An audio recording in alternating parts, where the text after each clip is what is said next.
Après, c'est un débat. On peut aussi parler pour terminer cette émission des gardiens, parce que hier soir, Steve Mandanda avait quand même une chance de s'imposer définitivement dans les buts français. Je pense que ce match remet peut-être, ne réconforte pas en tout cas sa position de titulaire indiscutable et le remet en compétition avec Hugo Lloris. Parce que finalement, hier soir, ok, dans les airs, il a été. En même temps, les Argentins font 1m50 devant, donc rien n'a vraiment. Non, mais franchement, moi on dit, j'ai entendu, de toute façon, Mandanda sur les buts, machin, des erreurs.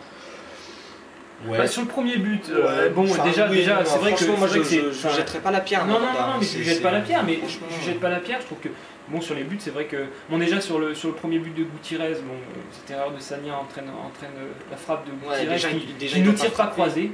Et il ne la tire pas croisé, et je crois que Mandanda anticipe sur seulement un pas, le tir croisé. Il se fait prendre après par le rebond du ballon. Donc il passe pas loin, mais voilà. Après, sur le but de Messi, ça reste Messi. Il est surpris, voilà, le mec il perce dans l'axe, il passe entre trois défenseurs. Surtout qu'il frappe instantanément. C'est la frappe. Peut-être que Mandanda avait anticipé une percée plus longue et peut-être un duel face au gardien, peut-être qu'il a été surpris. Maintenant, malgré le fait que ce ne soit pas totalement des erreurs, c'est pas des erreurs qu'on peut lui mettre sur le dos lui tout seul. En tout cas, ça remet peut-être en cause, ça n'affirme pas sa place de titulaire au sein de non, ça c'est sûr, mais de toute façon, je pense que c'est pas. Mais le débat, il faut que le débat reste ouvert de toute façon, parce qu'on a quand même deux super gardiens.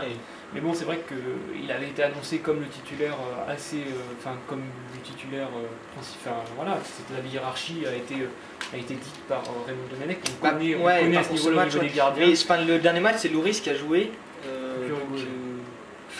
C'est vrai que visiblement pour les gros matchs, il semble préférer Mandanda pour l'instant, mais je pense pas que la hiérarchie soit arrêtée.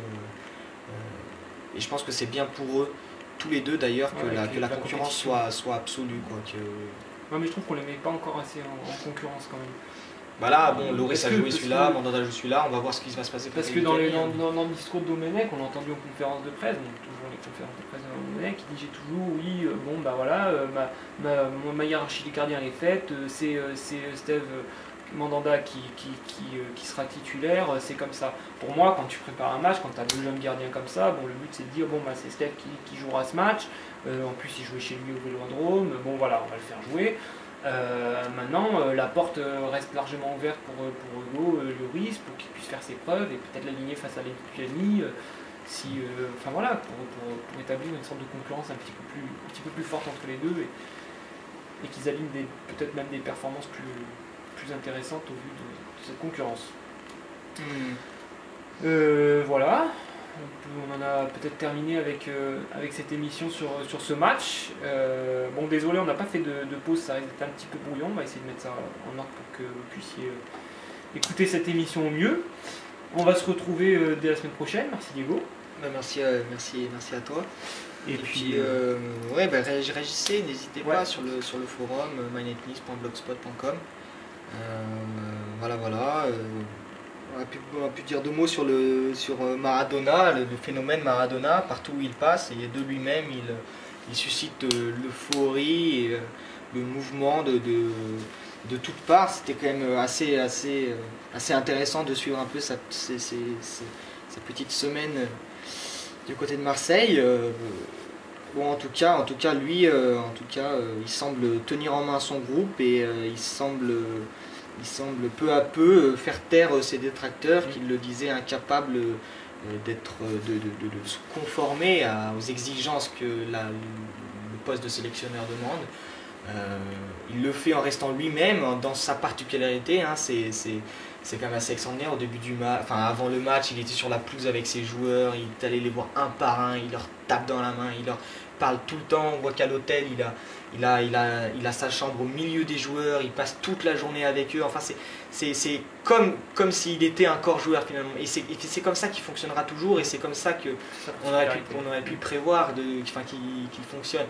Il va pas changer, c'est vraiment leur guide, c'est un capitaine, et voilà, s'il fallait rentrer sur le terrain, il serait rentré, quoi. C'est Maradona, et c'est quand même hallucinant. Un personnage particulier. Ouais, peut-être que ça vaudra le coup un jour qu'on en parle un peu plus longuement de lui. Maradona. Peut-être dans une émission spéciale sur sur Diego. Sur Diego, même son histoire en tant que joueur. C'est vrai que ça peut être intéressant d'en parler, sûrement dans une prochaine émission, hein, pourquoi pas. À suivre tout ça sur MyNetNews. On vous remercie de nous avoir suivis, c'était le mot de la fin. Et puis, à très bientôt. Oui, à très bientôt, salut à tous. Ciao.